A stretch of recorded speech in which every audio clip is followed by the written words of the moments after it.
This video is talking about Ednos, eating disorders not otherwise specified. So if you look at Ednos as a crossover of both anorexia and bulimia.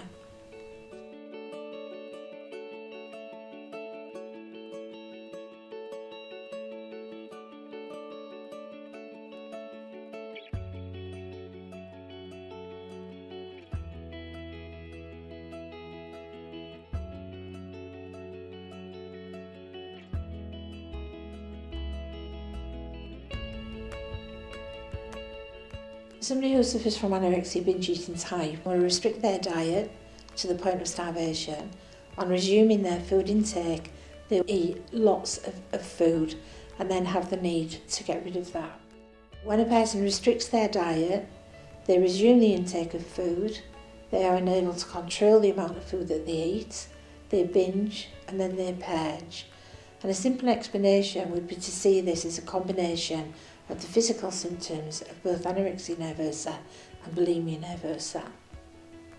Hence the subgroup eating disorders not otherwise specified.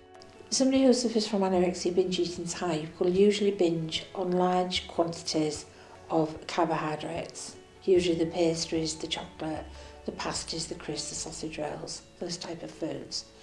One thing that needs to be aware of is if the compensatory behaviours are out of control, and by the compensatory behaviours I mean the vomiting or the laxatives or the overexercise, there may be a problem with potassium. Now potassium is a chemical that regulates the heart, and if the potassium drops to a dangerous level, then somebody may be at risk of a heart attack.